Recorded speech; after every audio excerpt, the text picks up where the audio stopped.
The truth about Roy Orbison has finally come to light, but what does it really mean to be a legend? Roy Orbison wasn't just a name in rock history, he was a pioneer whose unmistakable voice shaped the sound of the 60s and beyond. From chart-topping hits like Pretty Woman and Crying to his timeless influence, Roy left an indelible mark on music. But for years, many wondered about the man behind the music. Now, his children are sharing details that have remained hidden for decades, revealing a side of Roy that few knew.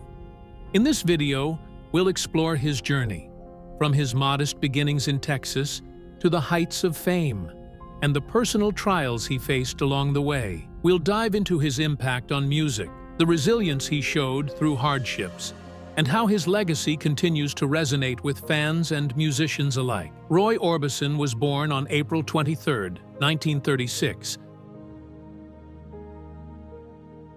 in Vernon, Texas. He was the second of 3 sons in the Orbison family. Growing up during the Great Depression, the Orbison family faced numerous financial challenges. Roy's father, Orbie Lee, worked in the oil fields but struggled to make ends meet, while his mother, Nadine, had a creative side, dabbling in painting and poetry. The family's life was often marked by hardship, and they moved from place to place in search of better opportunities. When Roy was still a young boy, his family relocated to Fort Worth, Texas, in 1942, hoping to find more stable work in the aircraft factories. It was in Fort Worth where Roy's connection to music truly began to take shape. His father gave him his first guitar at the age of 6, sparking his lifelong love for music. While Roy didn't know how to play at first, his family was always there to support him, with his older brother and father teaching him how to strum and play. Growing up in this environment, Roy was heavily influenced by country music. He was particularly drawn to the distinct vocal style of Lefty Frizzle, whose slurred syllables and unique delivery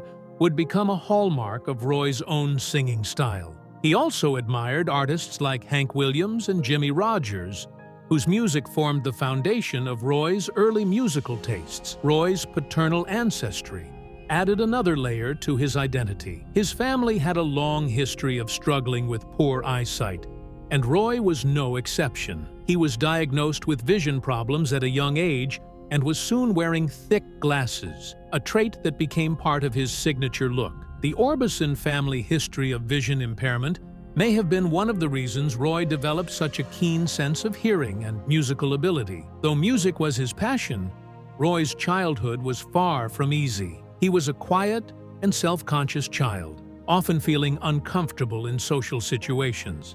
At school, he was known to be shy, and he struggled with low self-esteem, largely due to his appearance and lack of athletic abilities. He wasn't like the other boys who played sports during recess.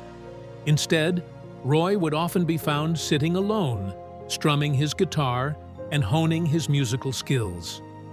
Despite his quiet nature, Roy's love for singing was undeniable.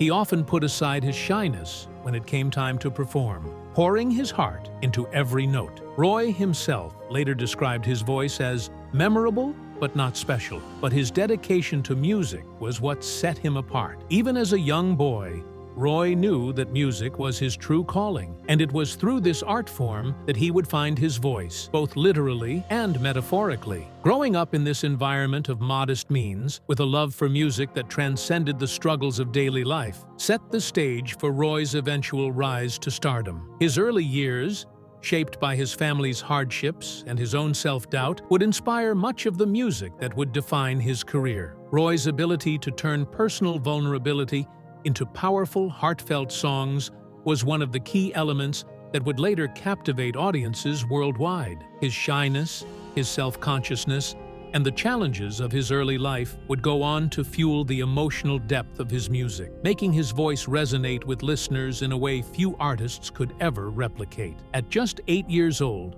Roy Orbison's musical journey began when he showcased his singing talent on a local radio show. It was a small step, but it marked the beginning of what would become an extraordinary career. Singing on the radio at such a young age allowed Roy to experience the thrill of performing in front of an audience, even if that audience was just listening through the airwaves. By the time he was 9, Roy's presence on the radio had grown, and he was offered his own show. This exposure gave him the confidence to continue exploring his passion for music. At 13, Roy formed his first band, the Wink Westerners, with a few of his school friends. The band was an early manifestation of his desire to make music a central part of his life. Their performances were focused on the country standards that had influenced Roy growing up, but the sound they created was uniquely their own. The Wink Westerners performed regularly at local honky-tonk bars and even had a weekly radio show in Kermit, Texas, where they played songs that resonated with both the country and rhythm and blues fans in the area. It was clear that Roy had found his calling. The group's breakthrough came when they were invited to perform at a school assembly in 1953. It was here that Roy realized that music could be more than a passion. It could be a career. After the performance, they were offered $400 to play at a local dance. This was Roy's first paid gig, and it was a turning point for him. It was at that moment that he understood the potential of music to provide not only personal fulfillment, but also financial stability. This realization fueled his determination to pursue music full-time. But Roy didn't just want to perform, he wanted to create. He was eager to expand beyond the country standards and explore his own songwriting abilities. His voice was distinctive, and he knew that incorporating his guitar into his performances would allow him to create something more personal and unique. The early days with the Wink Westerners were foundational in helping him understand the connection between performance and songwriting. He began writing and performing his own songs, experimenting with different sounds and styles, all while continuing to perform on local radio stations. These performances allowed him to test his musical ideas and gradually build a following. Roy's determination paid off when, in 1954, he and the band entered a talent contest on the television show of KMED in Midland, Texas. The competition was fierce, but the Wink Westerners won the contest, which earned them a 30-minute spot on the show. This exposure on television was another crucial step in Roy's musical journey, pushing him further into the public eye and solidifying his passion for performing in front of audiences, whether it was through radio, TV, or live shows. But Roy wasn't content just with small-town fame. He wanted to break through to bigger audiences, and he quickly realized that this would require more than just playing local gigs. He was determined to take his talents further, and he understood that his music needed to evolve to keep up with the growing music scene. By the mid-1950s, Roy began to shift his focus toward performing and songwriting with even greater intensity. His band began entering more talent contests, pushing themselves to stand out. During this time, Roy's growing interest in rock and roll began to take hold. He had been influenced by some of the greats, including Elvis Presley, whose wild stage presence and electrifying performances had an undeniable impact on Roy. Seeing Presley perform in 1954 sparked something inside Roy, and he began to see how his own style could be an amalgamation of the rock and roll energy he admired. With the heartfelt country ballads he loved, he was ready to shift his sound from country to rockabilly and rock and roll. As Roy's ambitions grew, so did his desire to perform more widely. He and the band began to play more frequently, seeking out gigs in different venues to expand their reach. By 1955, he was performing regularly, becoming a fixture in the West Texas music scene. His voice, already recognizable for its depth and emotion, began to catch the attention of industry professionals, and it was clear that Roy Orbison was destined for something greater than his small-town beginnings. His passion for writing his own material, performing with authenticity, and experimenting with new sounds set him on a trajectory that would ultimately lead him to national and, later, international fame. As Roy Orbison's musical aspirations grew, so did the pressures of balancing his dreams with the reality of life's demands. After high school, he decided to further his education, enrolling at North Texas State College in Denton. Initially, Roy pursued a degree in geology, perhaps as a backup plan, knowing that the uncertain world of music could be risky. But, as the first year passed, Roy quickly realized that studying geology held little appeal for him. The coursework was dull, and his heart wasn't in it. He switched his focus to history and English, but even that couldn't distract him from his true passion, music. Roy's heart was always with his guitar and his growing desire to make a career out of his love for music. Despite his academic pursuits, he spent more time playing with fellow students and experimenting with new songs than in the classroom. He and his friends formed a new group, moving away from the country sounds of the Wink Westerners to embrace the energy of rockabilly, inspired by the rising stars of the day. But the shift wasn't easy. Roy's desire to create his own sound didn't always align with the expectations of the music industry. The early days of rock and roll were challenging for many artists, and Roy was no exception. Though he had a distinctive voice and a unique style, finding success in the competitive music world wasn't guaranteed. He faced difficulties with labels that were more focused on rockabilly than the emotional ballads Roy wanted to create. In 1956, Roy signed with Sam Phillips at Sun Records, hoping to gain the exposure and support he needed to further his career. However, Phillips had other ideas. Sam was searching for another Elvis Presley, a performer who could ignite the same frenzy with rockabilly songs. But Roy was adamant that he wanted to make emotional ballads, and this clash of musical direction led to friction between them. Despite these challenges, Roy recorded his first single with Sun Records, Ooby Dooby. Unfortunately, it didn't make a huge impact. Sam Phillips's vision for the band's future began to diverge from Roy's. The tension within the group grew, and it became clear that their musical paths were no longer aligned. Eventually, the Teen Kings, the band Roy had formed, started to fall apart. Roy's desire to become a solo artist only intensified, and by 1956, he made the difficult decision to leave the group. The band members disagreed with his move to pursue solo work, and this led to further disharmony. The split marked the beginning of Roy's solo career, but it also meant facing new challenges. With his band disbanded and his relationship with Sun Records strained, Roy now had to navigate the difficult terrain of a solo artist, trying to make a name for himself without the support of a band behind him. In addition to the creative battles, Roy faced harsh financial realities. Despite his undeniable talent, he struggled to make ends meet. The royalties from his records weren't enough to support him financially, and his expenses from touring and recording added to the pressure. By 1957, Roy found himself deeply in debt, barely scraping by. The dream of stardom seemed far out of reach, and the struggle to balance his musical ambitions with the financial challenges was overwhelming. Roy's persistence, however, kept him going. Though he wasn't seeing the immediate success he hoped for, he didn't give up on his dream. The hardships of these early years shaped him into the resilient artist he would eventually become. But the road to success was filled with setbacks, from label issues to personal struggles, all of which tested his resolve. Yet, through it all, Roy's love for music never wavered, and it would eventually be this unrelenting drive that carried him forward, helping him push past the obstacles and find his voice in the music world. Roy Orbison's breakthrough came in 1959 when he signed with Monument Records and began working with legendary producer Fred Foster. This partnership marked a pivotal moment in Roy's career, setting the stage for him to finally realize his musical vision.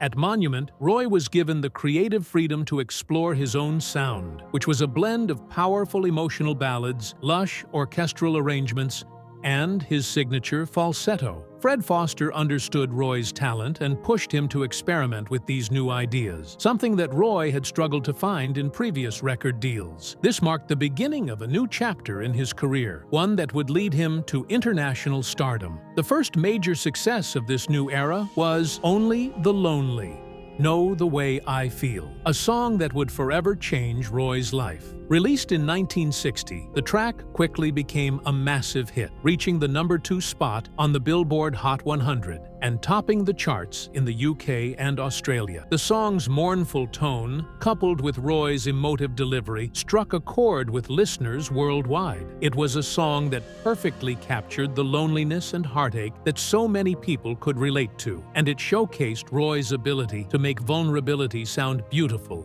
and powerful. Only the Lonely marked the start of a string of hits that would define the next phase of Roy's career and cement his place as one of the greats in rock and roll history. Roy's sound continued to evolve, and throughout the 1960s, he refined the style that would become his signature. His music was characterized by lush orchestral backing and his incredible vocal range. His falsetto, in particular, became a hallmark of his style, setting him apart from other singers of the time. His ability to convey deep emotion through his voice was unmatched, and this is what made his ballads so impactful. Roy didn't just sing songs, he poured his soul into them, creating a connection with listeners that was both intimate and universal. His distinctive sound made him one of the most unique and influential artists of the decade. Throughout the early 1960s, Roy continued to release a series of hits that would define his legacy. Songs like Crying, Running Scared, and Blue Angel further established his dominance on the charts. Crying became one of Roy's most iconic songs, reaching the top of the charts in several countries and showcasing his ability to turn heartbreak into art. Running Scared followed, becoming another chart-topping success and highlighting Roy's emotional intensity and vocal range. With Blue Angel, Roy displayed his versatility, capturing the hearts of both pop and country audiences.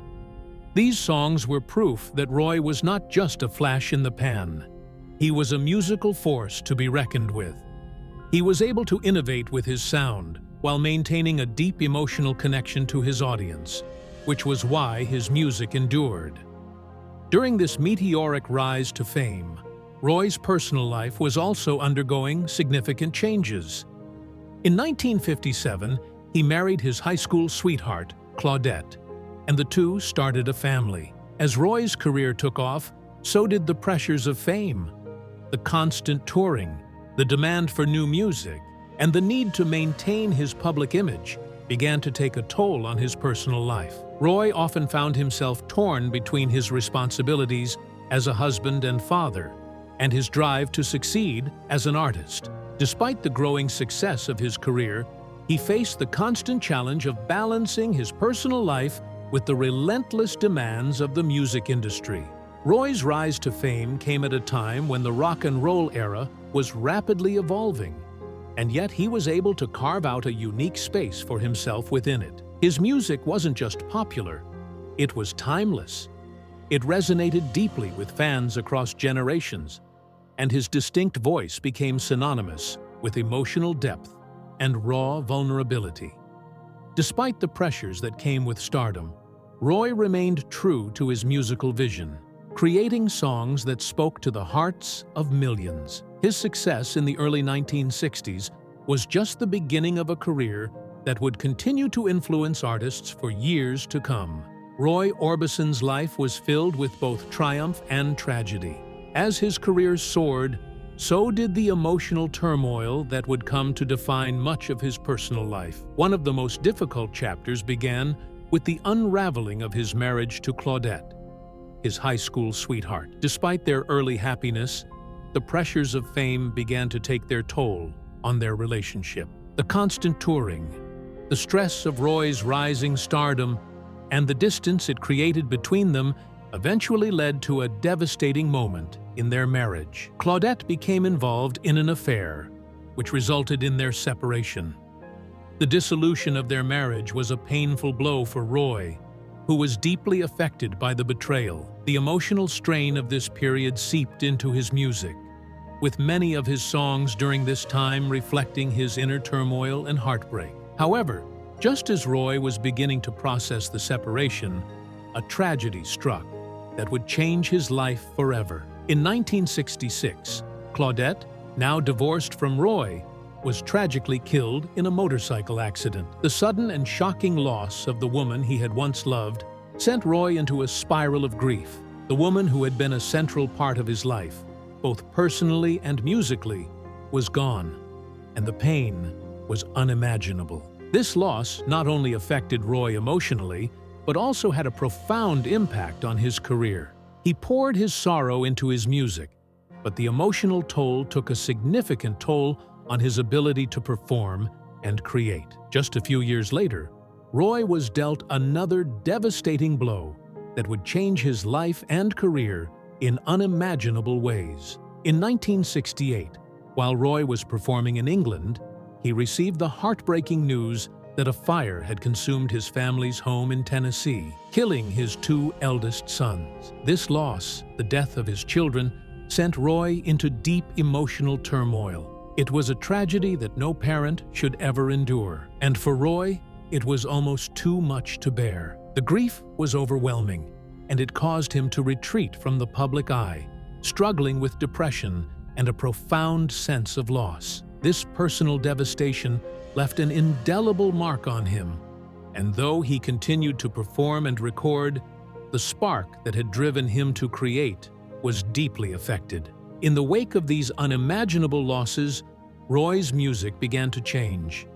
While he continued to tour and release new songs, the quality of his work suffered as he grappled with the immense personal grief he was experiencing. The raw emotion that had always been a hallmark of his music was still present, but there was an unmistakable sense of sadness that permeated everything he created. Roy's ability to connect with his audience through his voice and his emotional depth had been one of his greatest gifts. But now, with the weight of his tragedies hanging over him, it became more difficult for him to find joy in his work. Despite the personal devastation, Roy's resilience allowed him to continue, even if his music no longer had the same impact as it once did. For a time, he found solace in his music, even if the joy he had once felt was now overshadowed by sorrow. But the emotional toll of losing Claudette, his sons, and enduring the other hardships in his life never fully left him. It became clear that no amount of success or fame could heal the wounds of his personal tragedies, and his career, which had once been defined by his ability to create beautiful, heartfelt music, was now marked by a deep sadness that was impossible to ignore. Roy Orbison's story is one of both great triumph and heartbreaking loss. While his musical legacy remains one of the most influential in history, it was also shaped by the personal pain that he endured throughout his life. His music, forever imbued with the emotions of his experiences, continues to resonate with listeners around the world, reminding us of the strength it takes to face the darkest moments of life while still creating something beautiful. In the late 1980s, just as it seemed Roy Orbison's career had reached its peak, an unexpected opportunity arose that would ignite a resurgence in his music. This revival came in the form of the Traveling Wilburys, a supergroup like no other, bringing together some of the most influential names in rock history. The band was born almost by accident when George Harrison of the Beatles sought out Roy, Bob Dylan, Tom Petty, and Jeff Lynne to help him record a track for his own album. What started as a casual collaboration quickly turned into something much more significant. Their chemistry was undeniable, and the group began to work on what would become their debut album, Traveling Wilburys Volume 1. The group's creative process was a joyful, almost effortless experience. Each member brought their own unique style to the table, but it was their collective energy and love for music that truly made the Traveling Wilburys stand out.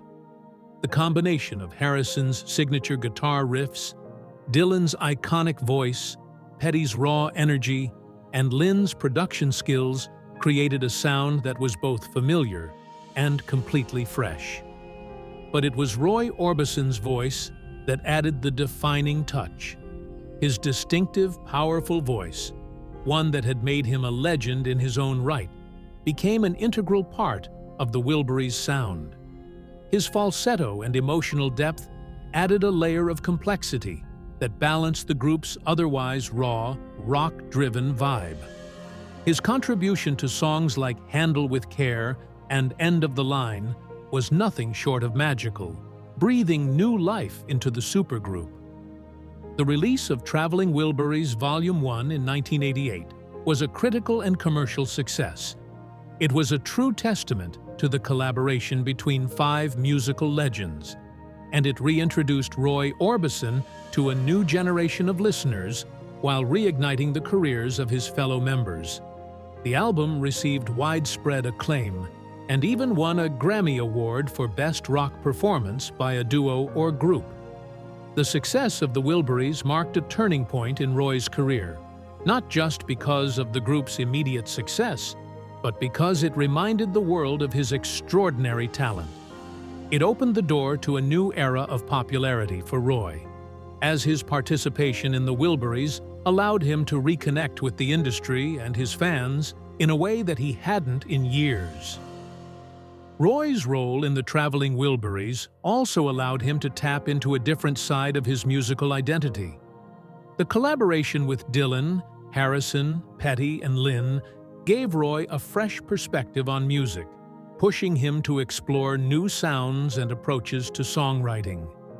This revival helped him rediscover the joy of making music, an experience that had become clouded by the personal tragedies he had endured in the past.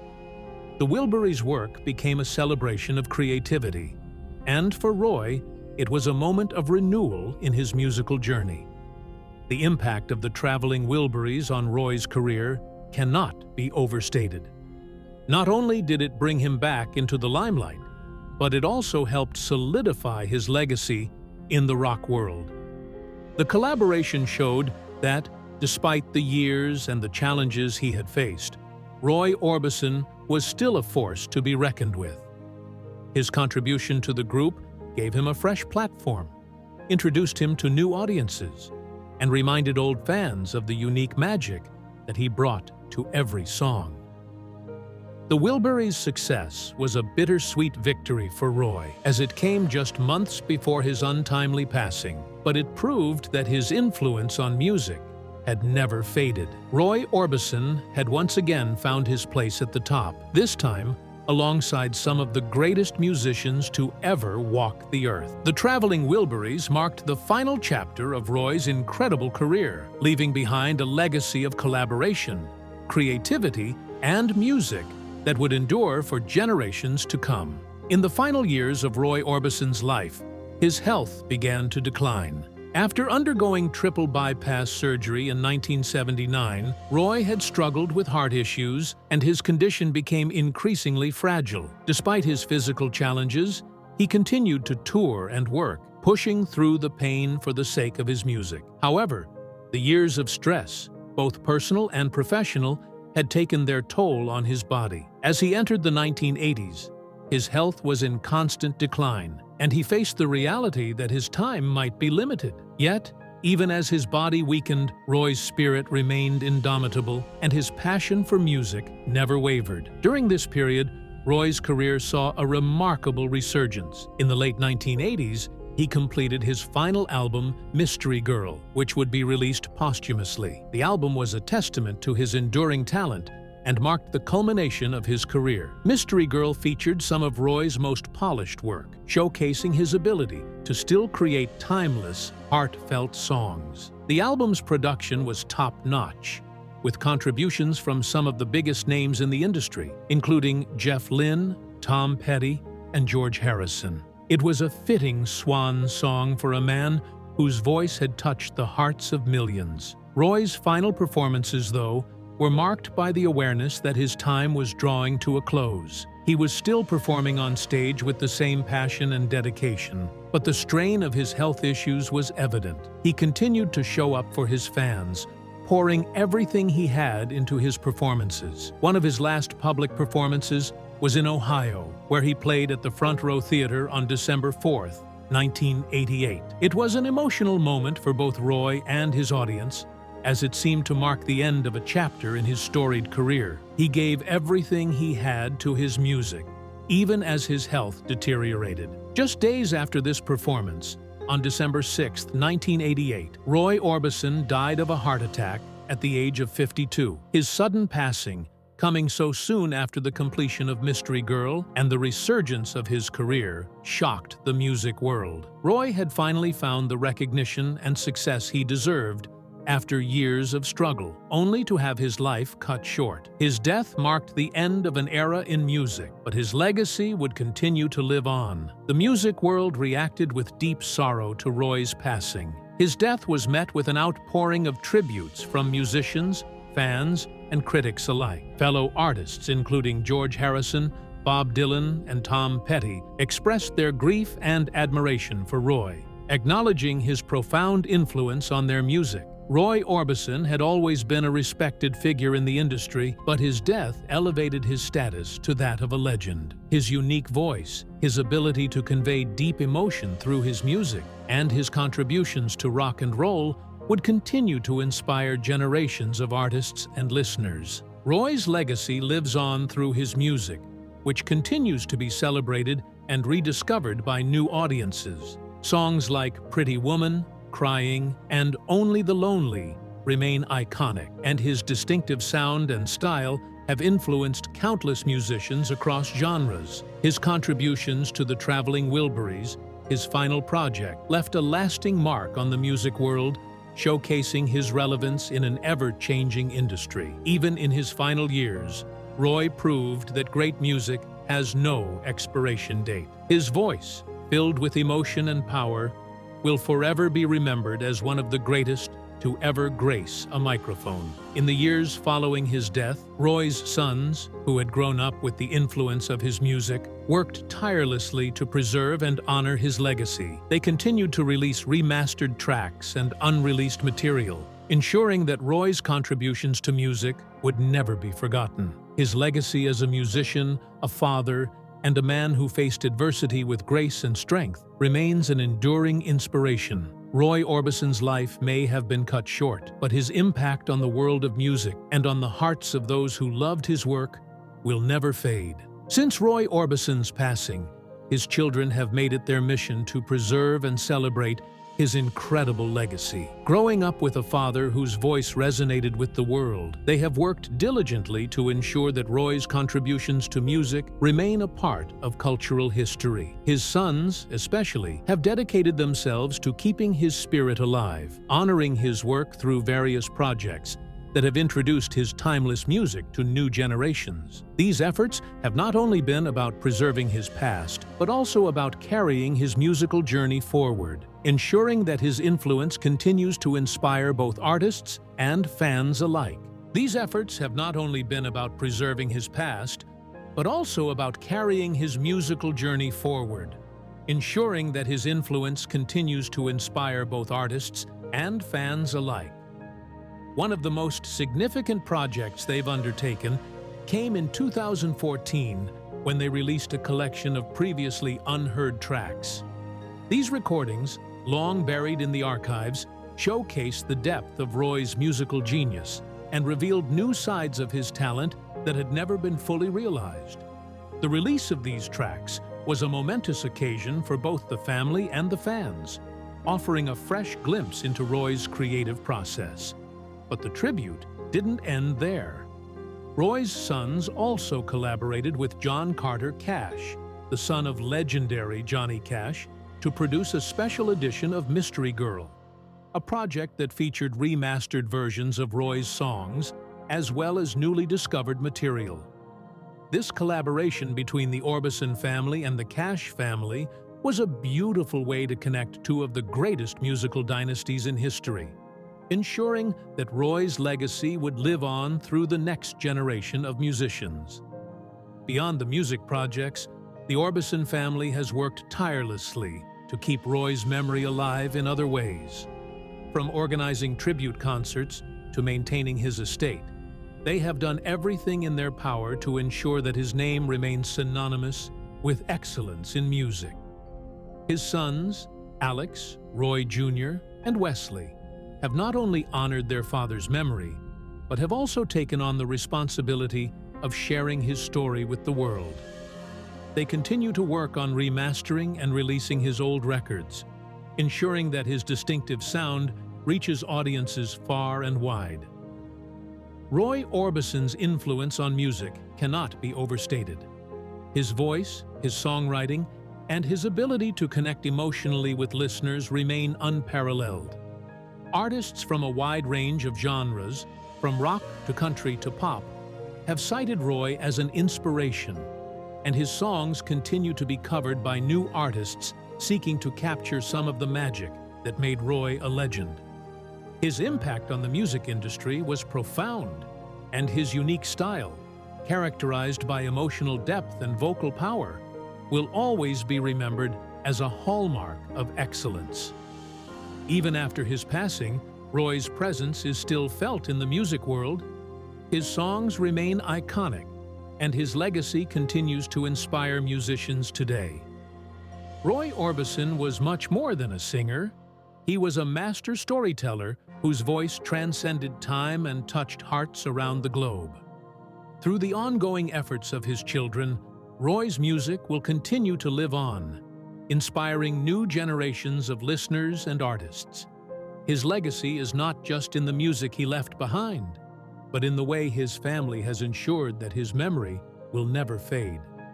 Roy Orbison's influence will endure for as long as his songs continue to be sung, and as long as his story is told. His voice, his music, and his spirit will forever remain a part of the soundtrack of our lives. Roy Orbison's life was about much more than the music he created.